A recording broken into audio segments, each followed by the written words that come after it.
بسم اللہ الرحمن الرحیم۔ ان اللہ وملائکتہ یصلون علی النبی یا ایھا الذین آمنوا صلوا علیہ وسلموا تسلیما۔ اللہم صلی علی محمد وعلی آل محمد۔ محترم خواتین و حضرات، پیام صبح میں ایک بار پھر خوش آمدید۔ میں ہوں آپ کا میزبان انیق احمد۔ آج ہفتے کا دن، اور ہفتے کا دن ہوتا ہے سوال و جواب کا دن۔ آپ کے سوالات اور مفتی صاحب کے جوابات۔ سوالات آپ کے آتے ہیں ای میل کے ذریعے، ٹیلی فون کے ذریعے، ایس ایم ایس کے ذریعے۔ ہمارا ای میل ایڈریس ہے ps@duniatv.tv۔ ہمارا ایس ایم ایس کا نمبر ہے 3031، اور ہمارے فون نمبر اسکرین پر آ رہے ہیں، نوٹ فرمائیے اور اپنے سوالات روانہ فرمائیے۔ مفتی صاحب سے براہ راست آپ بات کر سکتے ہیں۔ خواتین و حضرات، ایک بات جو ہم بار بار ایک بات کا عرض ایک بات کرتے ہیں، آپ کی خدمت میں ذکر کرتے ہیں، بڑی مؤدبانہ گزارش کرتے ہیں، وہ یہ کہ کوشش یہ کریں کہ سوالات مسلک کی بنیاد پہ نہ ہوں، ملاپ کے لیے ہوں، اخوت کے لیے ہوں، یگانگت کے لیے ہوں، اور امت کو قریب لایا جائے۔ انما المؤمنون اخوہ، قرآن کریم ارشاد فرماتا ہے تمام مومن آپس میں بھائی بھائی ہیں۔ ہمیں ایسا ماحول پیدا کرنا ہے، وہ درس دینا ہے اس پروگرام کے ذریعے کہ قربت پیدا ہو، خلیج نہیں پیدا ہو۔ مولانا روم فرماتے ہیں کہ تو برائے وصل کردن آمدی، نے برائے فصل کردن آمدی۔ تو دنیا میں لوگوں کو ملانے کے لیے آیا ہے، جوڑنے کے لیے آیا ہے، ان کے درمیان خلیج پیدا کرنے نہیں آیا۔ خواتین و حضرات، آج ایک اور بات ہوتی ہے، وہ بات یہ کہ ہم آپ کی ملاقات کرواتے ہیں مفتی صاحب کے ساتھ ساتھ ایک نوجوان نعت خواں سے، ثنا خوان رسول کریم صلی اللہ علیہ وآلہ وسلم سے۔ حمد باری تعالیٰ سنتے ہیں، نعت رسول کریم صلی اللہ علیہ وآلہ وسلم سننے کا شرف حاصل کرتے ہیں، اور پروگرام کا اختتام ہوتا ہے کلام اقبال پر۔ کلام اقبال، جو اقبال فرماتے ہیں کہ میرا کلام قرآن کریم کے سمندر سے اٹھنے والی لہروں کا نام ہے۔ اقبال کی شاعری جو ہمیں زندہ کرتی ہے، دوبارہ قوی بناتی ہے، جذبوں کو توانائی بخشتی ہے۔ خواتین و حضرات، پروگرام کا آغاز کرتے ہیں اللہ تعالیٰ کے بابرکت نام سے۔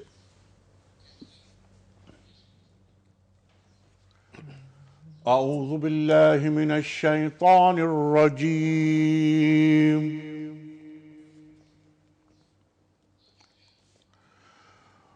بسم اللہ الرحمن الرحیم۔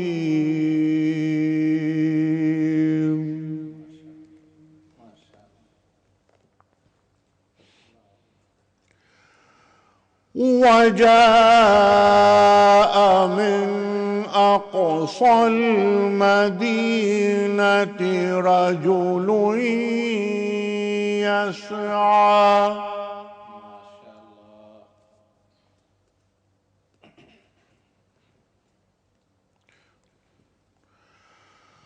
قال يا قوم اتبعوا المرسلين۔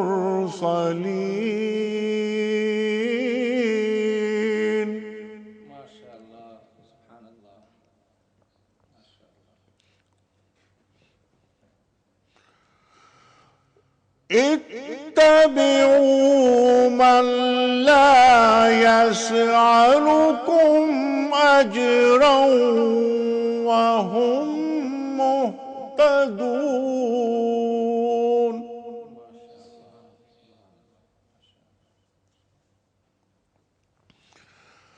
اتبعوا من لا يسألكم أجرا وهم مهتدون۔ صدق اللہ العظیم۔ خواتین و حضرات، سورہ یاسین کی آیات 20 اور 21 تلاوت کرنے کا شرف حاصل کیا، ترجمہ پیش کر رہا ہوں۔ اور ایک مسلمان شخص اس شہر کے کسی دور مقام سے دوڑتا ہوا آیا اور کہنے لگا کہ اے میری قوم، ان رسولوں کی راہ پر چلو، ضرور ایسے لوگوں کی راہ پر چلو جو تم سے کوئی معاوضہ نہیں مانگتے اور خود راہ راست پر بھی ہیں۔ صدق اللہ العظیم۔ خواتین و حضرات، تشریف فرما ہیں ہمارے عہد کے جید عالم محترم مفتی ولی خان مظفر صاحب۔ ایک دنیا کے آپ محبوب، ایک خلقت آپ کی شیدائی۔ خواتین و حضرات، ممکن نہیں کہ مفتی ولی خان مظفر صاحب بات کریں اور ہم ان سے کچھ نہ سیکھیں۔ صاحبان علم و فن میں آپ کا ذکر بہت ادب کے ساتھ کیا جاتا ہے۔ خواتین و حضرات، عربی زبان خاص طور پر اور عالمی سیاست، عالمی ادب، بھرپور نگاہ ہے آپ کی ان تمام موضوعات پر۔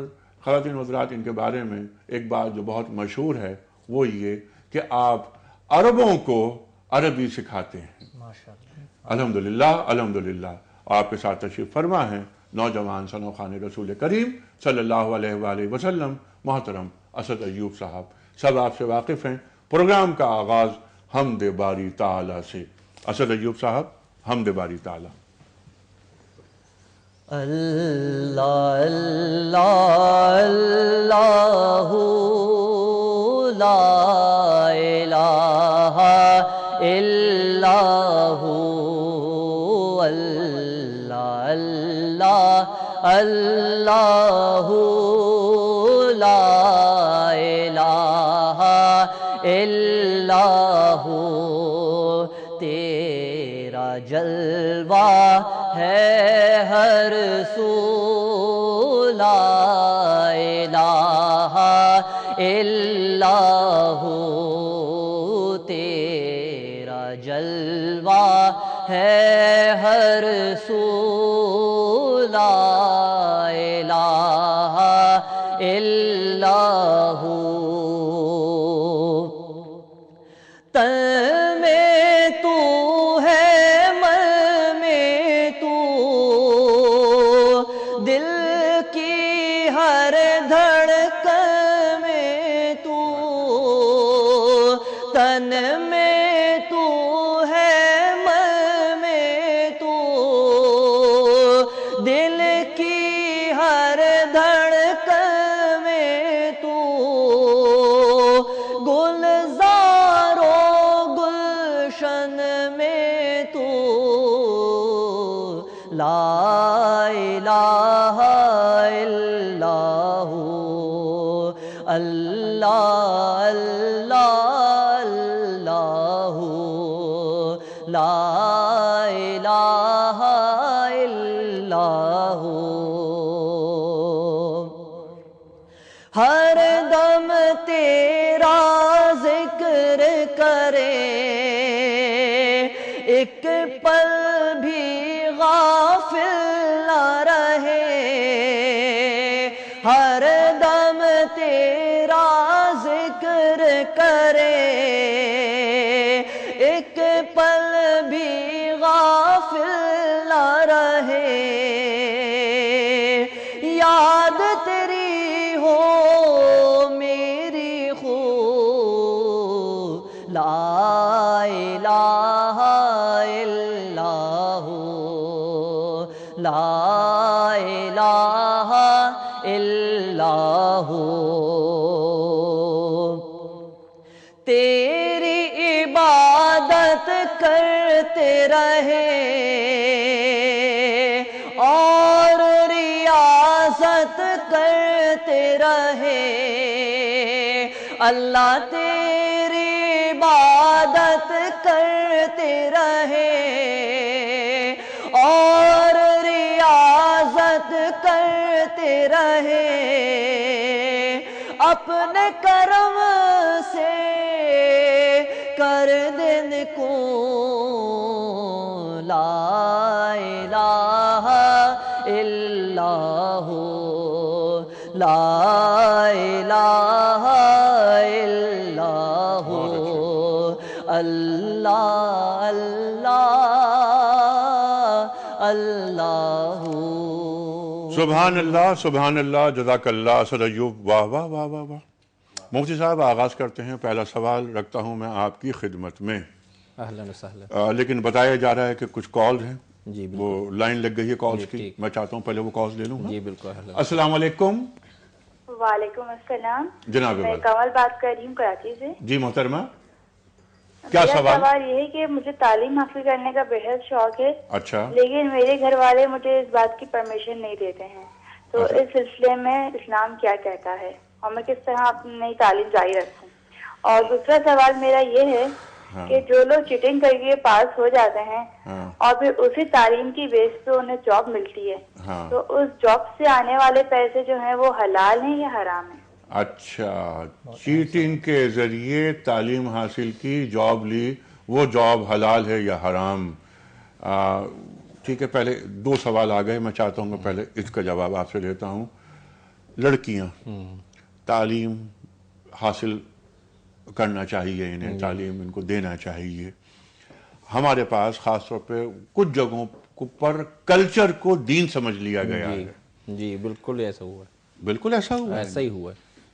پہلی بات یہ بتا دیجئے، اس بچی کا سوال جو آیا کہ عورت کی تعلیم کے تعلق سے دین کیا کہتا ہے، پھر سوال پہ آئیں گے ہم. انیق صاحب، پہلی بات تو یہ ہے کہ ایک ہے تعلیم اور ایک ہے ہنر. ٹھیک.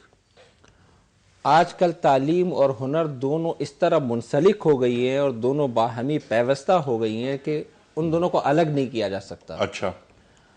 تعلیم یا علم اتنا کہ آدمی کو انسانیت، اپنے خالق کی معرفت، اپنے دین کے واجبات اور فرائض معلوم ہو، یہ ہر مرد اور ہر عورت پر فرض ہے. ٹھیک. اس سے کوئی باپ، کوئی بھائی، کوئی ماں نہیں روک سکتی. ٹھیک. اس سے زیادہ کی جو تعلیم ہے اس کے لیے اگر گھر والوں کی اجازت ہے، جو تعلیم آگے جا کر ہنر میں بھی تبدیل ہو جاتی ہے، جو آگے جا کر ڈپلوما اور پھر تجربہ اور ایکسپیرنسی اور ان چیزوں میں، جس سے بعد میں جاب کا مسئلہ ہوتا ہے، اس میں شریعت جو ہے وہ گھر والوں کی بات کو مقدم رکھتی ہے کہ ماں باپ ہیں، بھائی ہیں، اگر وہ اجازت دیتے ہیں تو تب تو عورت پڑھ سکتی ہے، اور اگر وہ اجازت نہیں دیتے ہیں تو یہ کہنا کہ ہم تو محکوم ہیں، ہم ہیں ہی محکوم، پوری انسانیت محکوم ہے. حاکم صرف اللہ ہے. یہ جو دنیا میں حاکم بنے پھرتے ہیں ان میں کوئی حاکم نہیں ہے. شریعت کی نگاہ میں سب خلیفہ ہے. خلیفہ کے معنی ہے نائب. یہ حکمراں کوئی نہیں ہے. یہ جو اپنے آپ کو حکام کہتے ہیں یہ حقیقی معنوں میں حاکم نہیں ہے. لہٰذا انسانیت ٹوٹلی محکوم ہے. تو ہمارا محکوم ہونا یا ہماری بچیوں کا محکوم ہونا، کیا آپ اور ہم اپنے بڑوں کے محکوم نہیں ہیں؟ تو اس کو اپنے لیے خواہ مخواہ کے لیے، جس کو اپنے انا کا مسئلہ لوگ بنا دیتے ہیں، میں سمجھتا ہوں کہ یہ الجھ جاتے ہیں. تو خواہ مخواہ نہیں الجھنا چاہیے، بڑوں کی بات ماننی چاہیے. لیکن جو بات آپ سے جو میں سمجھا ہوں وہ یہ کہ بنیادی تعلیم حاصل کرنا مرد اور عورت دونوں پر برابر یہ حدیث فرض ہے. فرض ہے. جی ہاں، پروفیشنل ایجوکیشن ہے، جو اعلیٰ تعلیم ہے، اگر خواتین حاصل کر رہی ہیں، کرنا چاہتی ہیں تو وہ اپنے گھر والوں کی مرضی کے تابع رہیں گی. جی ہاں بالکل. ٹھیک ہے، آپ نے یہ فرمایا نا؟ جی بالکل. اچھا، اگلا سوال یہ آیا تھا کہ کچھ لوگ، یہ بڑے مزے کا سوال ہے، چیٹنگ کرتے ہیں، پاس ہو جاتے ہیں، پھر وہ جاب لے لیتے ہیں، وہ جاب حلال ہے یا حرام؟ میں تو سمجھتا ہوں کہ حلال اور حرام میں بعض چیزیں ہوتی ہیں شریعت کی نگاہ میں، اور بعض چیزیں وہ ہوتی ہیں جس کے متعلق نبی کریم صلی اللہ علیہ وسلم نے فرمایا کہ استفت قلبک، کہ اپنے دل سے پوچھو کہ آپ کا دل کیا کہتا ہے. اور آپ صلی اللہ علیہ وسلم نے فرمایا دع ما یریبک الی ما لا یریبک، کہ جو چیزیں تمہیں شک اور شبہ میں ڈالتی ہیں ان کو چھوڑ دو، جو چیزیں بلا شک و شبہ ہے وہ لو. ٹھیک ہے. تو ان دونوں روایتوں کے تناظر میں تو میں نہیں سمجھتا کہ کوئی بھی آدمی چیٹنگ کر کے یا جال سازی کر کے یا نقل مار کر پاس ہو جائے گا اور اس پر اس کو جاب مل جائے گی. ایک تو وہ جائز بھی نہیں ہے، ایک تو نالائق ہے، اور دوسری بات یہ ہے کہ اگر پکڑا جائے گا، جب بھی پکڑا جائے گا، ابھی ہمارے یہاں جس طرح سے آپ لوگوں کو پکڑ رہے ہیں، تو پکڑا جائے گا تو اس کی تذلیل ہوگی. تو شریعت تو آپ کو رسوا نہیں کرنا چاہتی. ٹھیک ہے. اسلام کسی کو رسوا نہیں کرنا چاہتا. وہ کہتا ہے آپ جتنے ہیں ایسے ہی رہیں. ٹھیک ہے. خواہ مخواہ کیا ضرورت ہے. تو میں نہیں سمجھتا کہ اس کے اوپر کوئی حرمت اور حلت کا باقاعدہ فتویٰ تو نہیں لگاؤں گا، لیکن یہ صحیح نہیں ہے. یہ صحیح نہیں، جائز نہیں، جائز نہیں ہے، جائز نہیں ہے. اور جو آپ نے کہا اطمینان قلب، دل کی گواہی، وہ خود آ جاتی ہے کہ یہ کام میں نے جو کیا ہے، اگر اطمینان مجھے دل دے رہا ہے تو اس کا مطلب ہے کام صحیح اور جائز ہے. ٹھیک ہے. کچھ کالرز مزید لیتے ہیں. السلام علیکم. السلام علیکم. وعلیکم السلام. سر کون صاحب؟ میں احمد بات کر رہا ہوں اسلام آباد سے. جی احمد صاحب. سر میرا یہ سوال ہے کہ میری بیوی جو ہے وہ میرے والد صاحب اور والدہ کے ساتھ نہیں رہنا چاہتی. اچھا. لیکن میں اپنی والدہ اور اپنے والد صاحب کے ساتھ رہنا چاہتا ہوں. تو اسلام اس بارے میں کیا کہتا ہے؟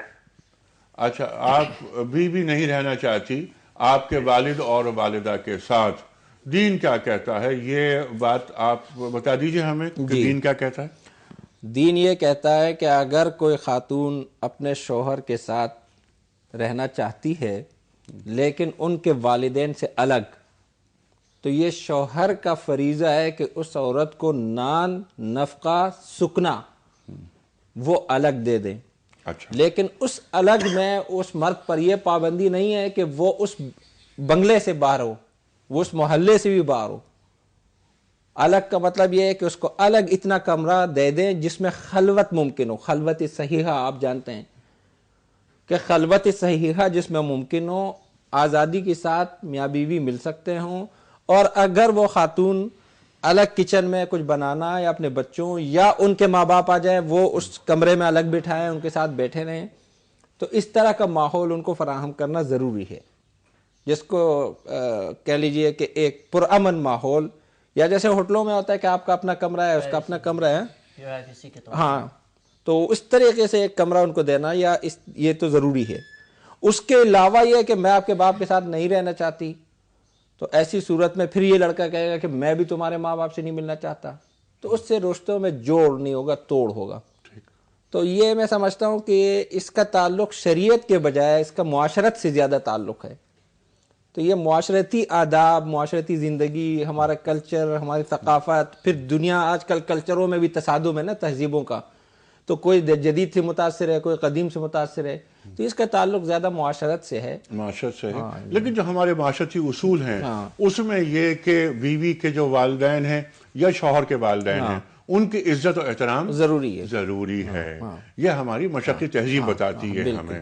اور بہتر یہ ہے کہ گھر کو الگ نہ رکھا جائے بلکہ ایک جگہ رہ کر محبت میں اضافہ کیا جائے. اور یہ تو بہت ہی قریبی رشتے ہوتے ہیں، ان کے دور کیسے جا سکتے ہیں ان سے ہم. اچھا، یہ نازیہ خالد صاحبہ ہیں، سوال ان کا بہت اچھا. سوال یہ ہے کہ بجلی کا بل آتا ہے، لیٹ اگر ہو جاتا ہے بجلی کا بل تو ایک پینلٹی لگتی ہے. جو پینلٹی کی رقم حکومت کو ملتی ہے وہ رقم حکومت کے لیے جائز ہے یا ناجائز؟ جائز ہے. کیسے؟ دلیل؟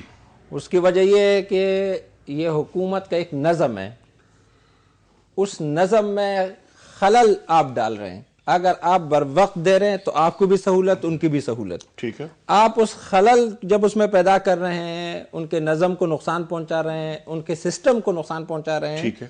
اس سسٹم کو نقصان پہنچانے کے لیے وہ آپ کے اوپر پینلٹی لگاتے ہیں. ٹھیک ہے. اچھا، یعنی وہ سود نہیں لیتے گئے، یہ ایک اگر سود کے طور پر لیتے ہیں تو پھر حرام ہے. ٹھیک ہے. اور اگر وہ جرمانے کے طور پر لیتے ہیں تو اسلامی حکومت کو سیاستاً کچھ احکامات کی اجازت ہوتی ہے، شریعت کے حدود، قرآن و سنت کے حدود میں رہ کر کہ کچھ چیزیں وہ ایسے کر سکتی ہے.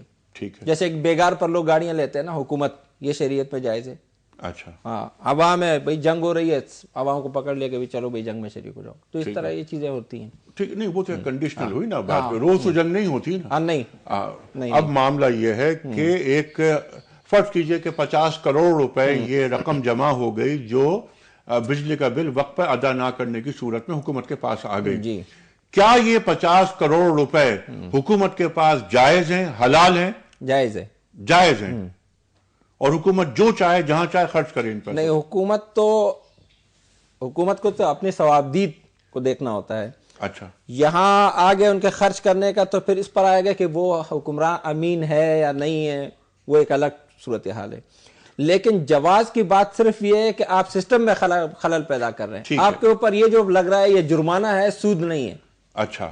اگر اس کو بطور سود لیا جا رہا ہے، اچھا، اور کوئی بھی اس کو سود ثابت کرے تو پھر حرام ہے. ٹھیک ہے. اور اگر کوئی اس کو جرمانہ ثابت کرے، اور یہ آپ سے زیادہ کون جانتا ہے، آپ حضرات کو سب پتہ ہے کیا ہے، یہ جرمانہ ہے یا سود ہے.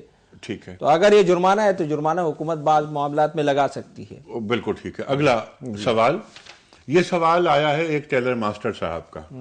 وہ یہ فرماتے ہیں کہ کپڑے سینے کے بعد میرے پاس کپڑا بچ جاتا ہے، جی، جو دراصل گاہک کا ہوتا ہے. جی. کیا مجھے وہ کپڑا گاہک کو واپس کر دینا چاہیے یا اس بچے ہوئے کپڑے کو استعمال میں کر سکتا ہوں؟ یہ بہت اچھا سوال ہے نیک بھائی. اچھا. ہاں بہت اچھا سوال ہے. اور یہ اور اس طرح کے کئی سارے معاملات ہیں. گاڑی آدمی لے جاتا ہے ریپیئرنگ والوں کے پاس, ڈیٹنگ پیٹنگ والوں کے پاس, اسی طریقے سے کپڑوں کا مسئلہ ہے, اسی طریقے سے بہت سارے معاملات ہیں. ان سب میں اس معاملے کو دیکھنا پڑے گا کہ جو چیز آپ کے پاس بچ رہی ہے وہ معقول ہے یا غیر معقول ہے. اچھا. کہ وہ اتنی معقول چیز ہے کہ وہ اگر لے جائے وہ آدمی تو کیا وہ اسی ٹوپی بنا سکتا ہے, اس سے کوئی ہینڈ کرچیف بنا سکتا ہے, ہاتھ کا رومال, یا کوئی اس طرح کام میں لا سکتا ہے. اور اگر وہ ایسے ٹکڑے ہیں کہ جو عام طور پر ٹیلروں کے پاس پڑے ہوتے ہیں اور وہ بعد میں اس سے کوئی تکیے بڑھتے ہیں, کوئی کیا کرتے ہیں, کوئی کیا کرتے ہیں, تو یہاں پر بھی حدیث میں وہی آیا جو حدیث میں آیا کہ اپنے دل سے پوچھیں. ٹھیک ہے. تو اس کا دل اس بارے میں کیا کہتا ہے. اگر وہ کوئی نافع چیز ہے اور اس سے ان کو ضرر لاحق ہوتی ہے یا ان کے جو ہے مالی منفعت یہ حاصل کر رہا ہے اور یہ منفعت اس کے جو مزدوری ہے اس سے زیادہ لے رہا ہے, تو ایسی صورت میں جائز نہیں ہے. اور چوری کے ضمن میں یا غبن یا اس میں آ جائے گا. یہ بالکل ٹھیک ہے, واضح ہو گئی بات. جی. اگلا سوال یہ مطلوب الحسن صاحب کا ہے لاہور سے. آپ فرماتے ہیں, یہ بھی بڑا علمی سوال, کہ کیا قمری مہینے مسلسل 29 یا مسلسل 30 دن کے ہو سکتے ہیں؟ قمری مہینے مسلسل 29 کے ہوتے ہیں, 29 کے ہوتے ہیں. البتہ یہ تسلسل 2-3 ماہ تک رہ سکتا ہے. ایسا ہو سکتا ہے کہ 3 مہینے مسلسل 29 کے آ گئے, 4 مہینے آ گئے, 2 مہینے آ گئے, لگاتار آ گئے وہ 29 کے یا 30 کے. اچھا. لیکن پورا سال یا 6 ماہ اس طرح ہو کہ بھئی 29 ہی چل رہے ہیں یا 30 چل رہے ہیں, اچھا, ایسا نہیں ہوتا. ایسا نہیں, اس لیے کہ آپ صلی اللہ علیہ وسلم نے فرمایا کہ الشہر ہاکذا, دونوں ہاتھ کھڑے کر کے, الشہر ہاکذا, ٹھیک, وہاکذا, ٹھیک, وہاکذا او ہاکذا. تو دیکھ کتنا ہوا, 3 مرتبہ جب آپ نے یوں کر دیا تو 10 10 10 یا یوں تو 30 یا 29. اچھا. جی. لیکن مسلسل نہیں ہو سکتے, تسلسل کے ساتھ نہیں ہوگا. 2 یا 3 مہینے تک 30 کے یا 29 کے ہو سکتے ہیں. یہاں ایک اور بات رؤیت ہلال کے حوالے سے لوگ اکثر پریشانی کا شکار ہو جاتے ہیں. رؤیت ہلال میں ایسا ہو سکتا ہے کہ کسی اسلامی خطے میں کسی کو چاند نظر آ گیا, وہاں عید ہو, وہاں نیا مہینہ شروع ہو گیا ہو, اور کسی اور خطے میں نظر نہ آیا ہو, ایسا ہو سکتا ہے. دوسرا یہ کہ پھر یہ اعتراضات کرنا کہ ہم نے 1 روزہ کھا لیا یا 1 روزہ نہیں کھایا یا عید کے دن ہم نے روزہ رکھا. یہ دونوں چیزیں جب ممکن ہیں تو ممکنات میں ہمیں خواہ اپنے آپ کو شک و شبہ میں نہیں ڈالنا چاہیے. خود سے اپنے اشکالات کو ختم کرنا چاہیے کہ نہیں صحیح ہے جو علماء نے فرمایا, جو رؤیت ہلال کمیٹی نے فرمایا, یا جو البتہ رؤیت ہلال کمیٹی, مرکزی رؤیت ہلال کمیٹی یا صوبائی زونل کمیٹیاں جو ہیں, ان کو اس جدید تر دور میں بین الاقوامی جو انداز ہے رؤیت ہلال کا یا سائنٹیفک جو انداز ہے اس کو بھی اپنانا ہوگا. اور اس میں اس بات کو مد نظر رکھنا ہوگا کہ امت کی وحدت کس میں ہے اور کہیں آپ کو اس میں خود غرضی تو نہیں ہے. اگر خود غرضی اور بدنیتی نہیں ہے تو ان کا جو فیصلہ ہے وہ صحیح ہے, وہ صحیح ہے, اور اس کو نزاعی مسئلہ نہیں بنانا. ہاں, نزاعی نہیں بنانا چاہیے. اور جہاں نزاع ہو, میں سمجھتا ہوں کہ رؤیت ہلال کے چیئرمین کو خود یا اپنے متعلقہ ساتھیوں کو فلیش پوائنٹ جو جگہ ہے, مثلا پشاور فلیش پوائنٹ ہے, 4 فلیش پوائنٹ ہے, اسی فلیش پوائنٹ پر بھیجیں تاکہ وہاں سے جو ہے جہاں بیماری ہے وہاں سے اس کو جڑ سے نکالا جائے. بالکل ٹھیک ہے, بہت بہتر. مفتی صاحب رہے گی گفتگو جاری. خواتین و حضرات, اس وقت ہمیں جانا ہے بریک کی جانب. واپس آئیں گے اسد ایوب صاحب سے نعت رسول مقبول صلی اللہ علیہ وآلہ وسلم سنیں گے اور آپ کی کالز لیں گے. خواتین و حضرات, ہفتے کا دن, اور ہفتے کا دن ہوتا ہے سوال و جواب کے لیے. آپ کے سوالات جو آتے ہیں ٹیلی فون کے ذریعے اور آ رہے ہیں مسلسل, ای میل کے ذریعے اور SMS کے ذریعے. خواتین و حضرات, سوالات کیجئے, وہ سوالات جو محبت میں اضافہ کریں, جو مسلک کی بنیاد پہ نہ ہو, دین پیش نظر رہے, مسلک پیچھے چلا جائے, اخوت کی بات ہو, محبت کی بات ہو اور علمی کمی کو دور کرتے ہوں ہماری, وہ سوالات رکھیں. خواتین و حضرات, بعض مرتبہ یہ ہوتا ہے کہ بالکل ذاتی نوعیت کے کچھ سوالات ای میل کے ذریعے آ جاتے ہیں ہمارے پاس. وہ سوالات ناقابل اشاعت ہوتے ہیں, ناقابل بیان ہوتے ہیں. ان سوالات کو براہ کرم بالکل جو ذاتی مسائل ہیں, ایسے مسائل کے جو بیان بھی نہیں کیا جا سکتے, ان کو نہ بھجوائیں. یہ آپ سے ایک درخواست ہے بہت مؤدبانہ. خواتین و حضرات ایک بریک اور آتے ہیں چھوٹے سے بریک کے بعد.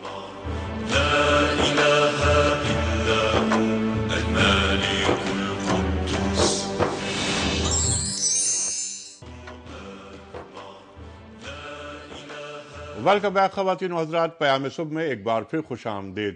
تشریف فرما ہے محترم مفتی ولی خان مظفر صاحب اور ممتاز نعت خواں ثنا خوان رسول کریم صلی اللہ علیہ وآلہ وسلم محترم محمد اسد ایوب صاحب.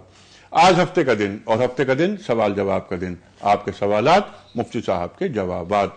سوالات بہت سارے آئے ہمارے پاس ای میل کے ذریعے اور آ رہے ہیں، آپ کی کالز آ رہی ہیں، لیکن یہ وقت ہے نعت رسول مقبول صلی اللہ علیہ وآلہ وسلم کا. اسد ایوب صاحب، نعت رسول مقبول. صلی علی نبینا صلی علی محمد صلی علی شفیعنا صلی علی محمد. ایسا کوئی محبوب نہ ہوگا نہ کہیں ہے، ایسا کوئی محبوب نہ ہوگا نہ کہیں ہے،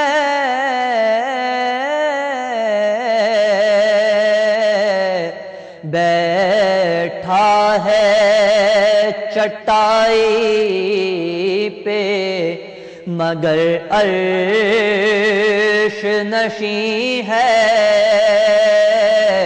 بیٹھا ہے چٹائی پہ مگر عرش نشیں ہے.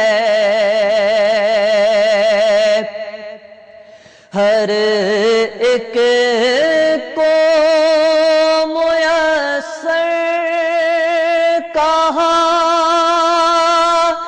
اس در کی غلامی،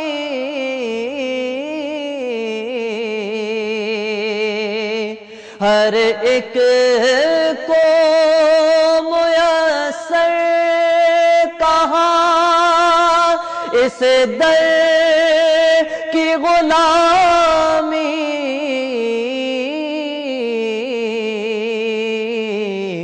اس در کا تو دربان بھی جبریل امی ہے،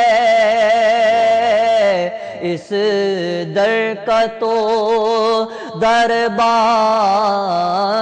بھی جبریل امی ہے. کیا کیا نہیں ملتا دو جہاں کو تیرے در سے،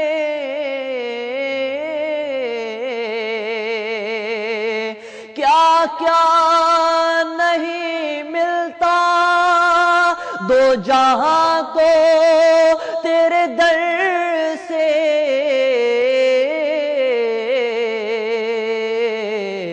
ایک لفظ نہیں ہے جو تیرے لب پہ نہیں ہے.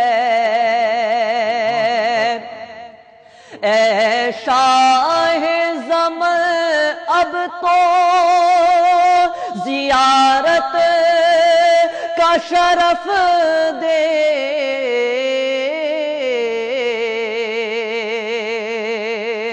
اے شاہ زمن اب تو زیارت کا شرف دے،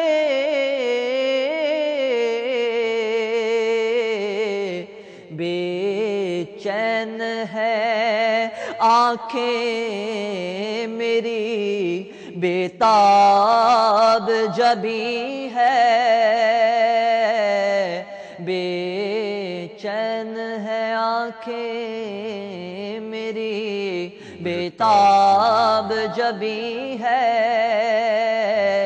ایسا کوئی محبوب نہ ہوگا نہ کہیں ہے۔ سبحان اللہ سبحان اللہ، جزاک اللہ جزاک اللہ۔ خوش رہیے اسد ایوب، سلامت رہیے سلامت رہیے۔ اچھا کچھ سوالات، یہ بڑے اچھے سوالات ہیں۔ ایک سوال یہ شمائلہ رانا نے بھجوایا ہے اور بڑا عجیب سوال ہے یہ اور بڑا اچھا سوال ہے۔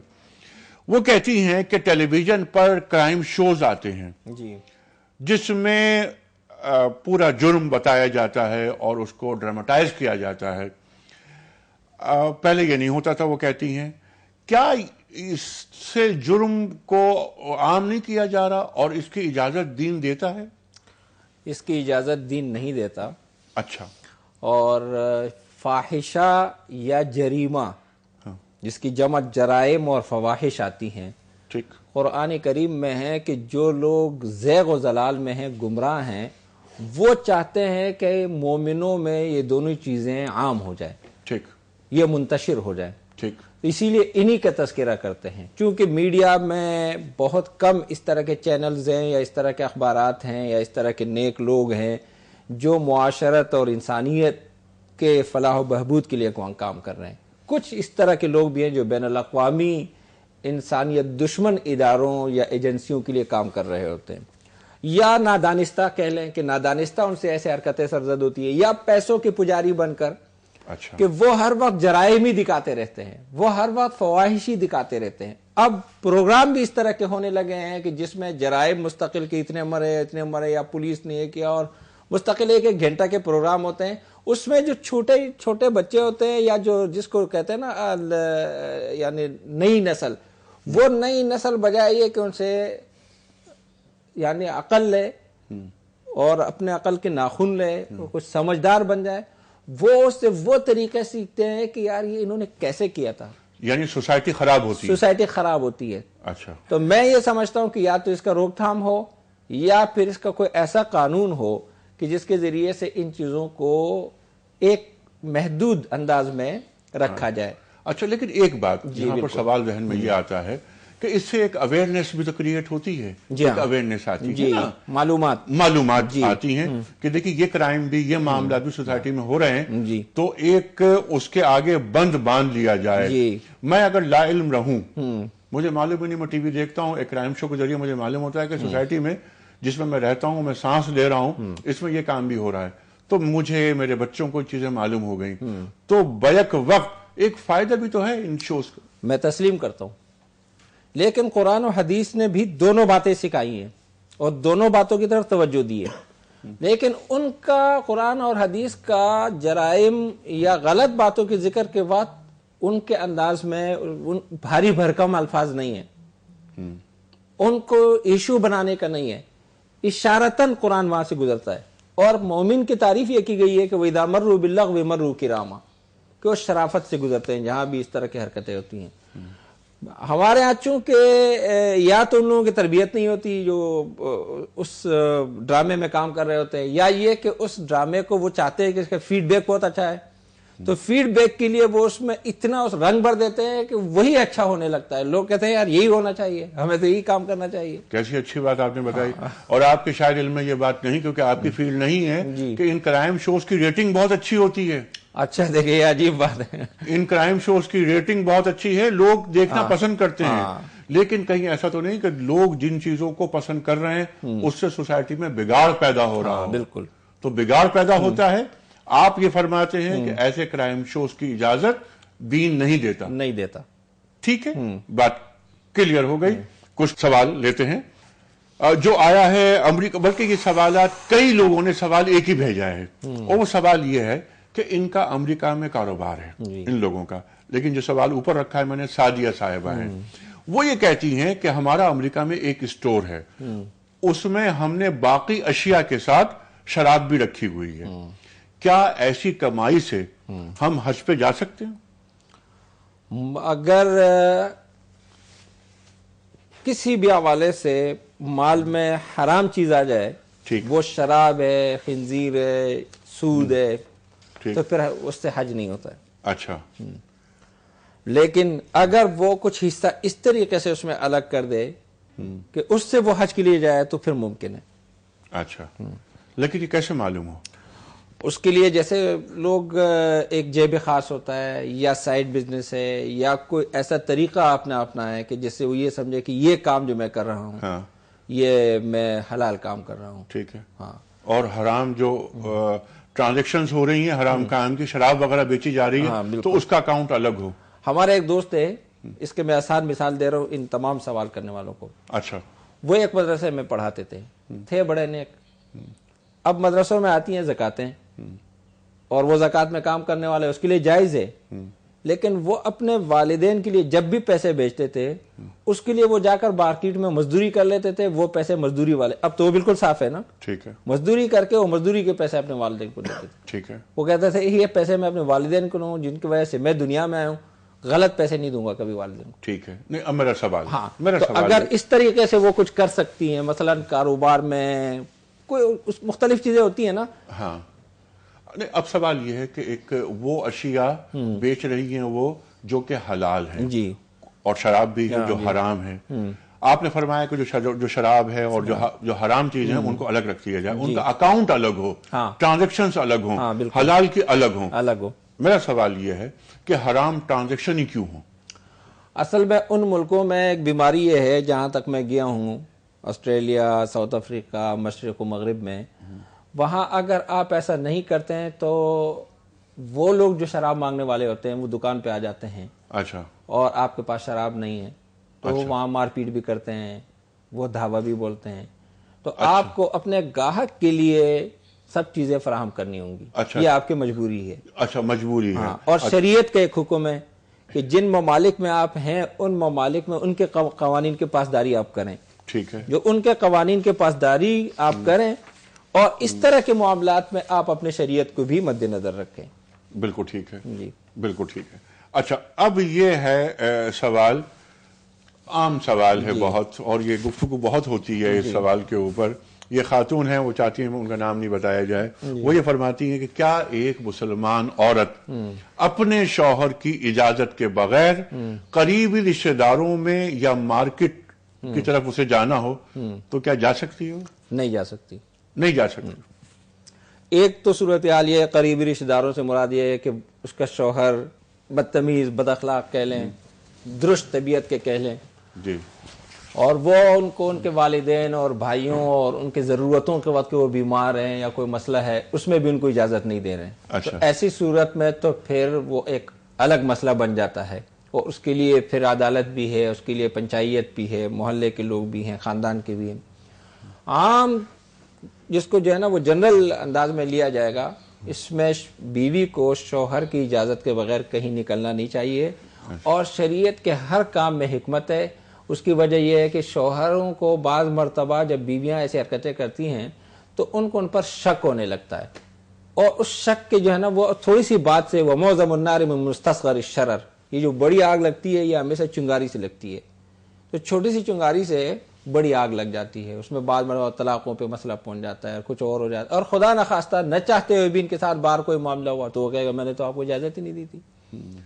تو جو قوانین اس میں رہیں اور اس طریقے سے اجازت جو ہے وہ ضروری ہے، چونکہ دونوں کوئی بھی دو ساتھی ہوں، کوئی بھی کہیں بھی پارٹنرشپ ہے دو ساتھیوں میں، مثلا ہم تینوں میں پارٹنرشپ ہے، اب ہم کوئی ایک آدمی یہاں سے نکل رہا ہے، اٹھ رہا ہے یا جا رہا ہے تو اس کو کم سے کم کہنا چاہیے کہ انیق بھائی میں ذرا پانی پی کے آ رہا ہوں، یا میں ذرا تھوک رہا ہوں، یا میں یہ کر رہا ہوں، حضرت فرما دیں. یا آپ مجھ سے آپ پوچھنا چاہیں تو آپ کہیں کہ اسد صاحب میں ذرا آ رہا ہوں.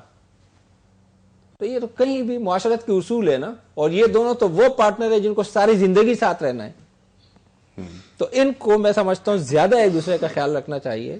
البتہ اگر شوہر کہیں ایسا ہے کہ کچھ معاملات ایسے ہوتے ہیں تو وہاں مستثنیات ہوتی ہیں، لیکن وہ مستثنیات بھی اگر طلاق کی طرف مفضی ہوں تو ان کو سر وہ تو اس صورت میں بھی ان کو شوہر ہی کو لینا ہوگا تاکہ بندھن نہ ٹوٹے، اور اس معاملے میں نہیں جانا ہوگا.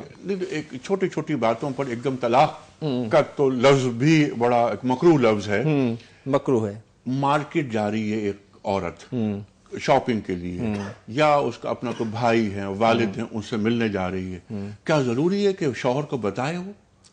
بالکل بالکل ضروری ہے. ہاں ضروری ہے. اس میں ایک طریقہ ہے نا، مثال کے طور پر میں ہوں، آپ ہیں، آپ کو غیر تصریحی طور پر ٹھیک کوئی آپ نے لکھ کر نہیں دیا، ٹھیک ہے، لیکن آپ کے گھر والوں کو پتا ہے کہ انیک بھائی کی طرف سے ہمیں اجازت ہے اس طرح معاملات کی، ہمارے گھر والوں کو پتا ہے کہ بھئی ہم اپنی ماں کے گھر جا سکتے ہیں.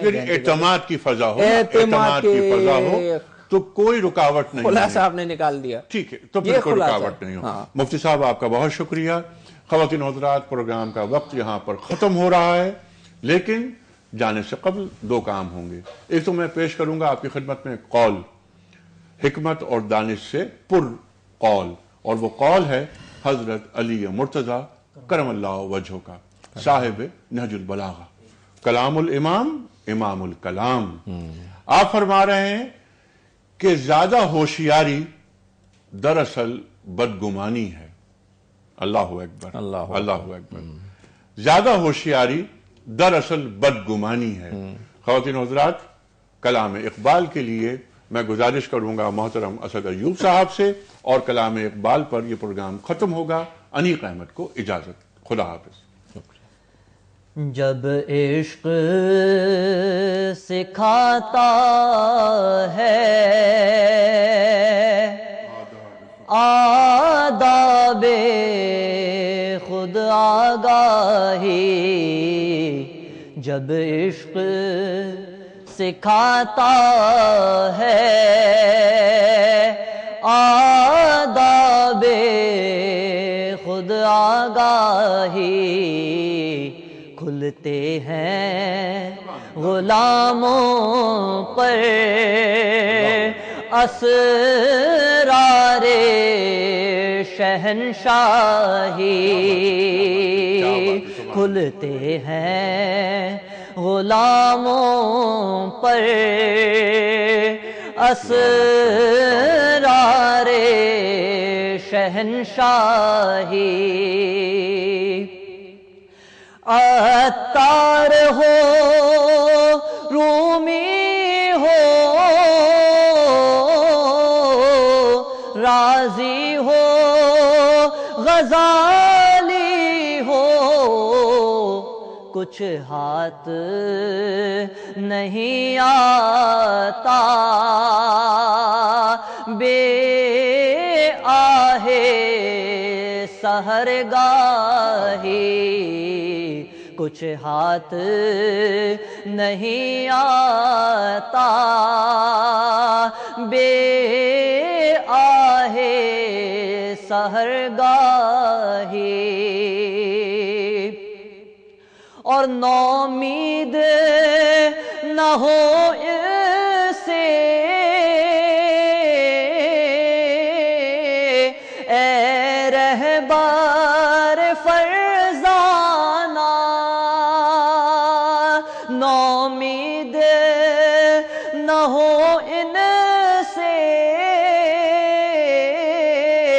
اے رہبر فرزانہ، کم کوش تو ہے لیکن بے ذوق نہیں راہی. اے طائر لاہوتی اس رزق سے موت اچھی، اے طائر لاہوتی اس رزق سے موت اچھی، جس رزق سے آتی ہو پرواز میں کوتاہی. داراؤ سکندر سے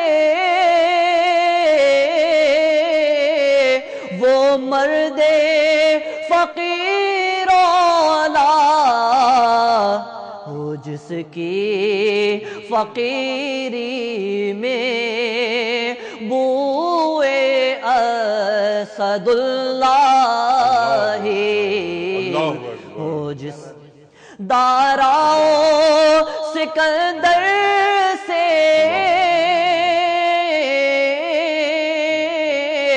وہ مرد فقیر اولا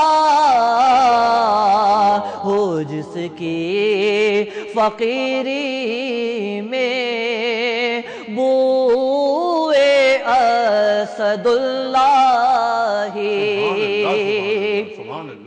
آئینے جواں مردہ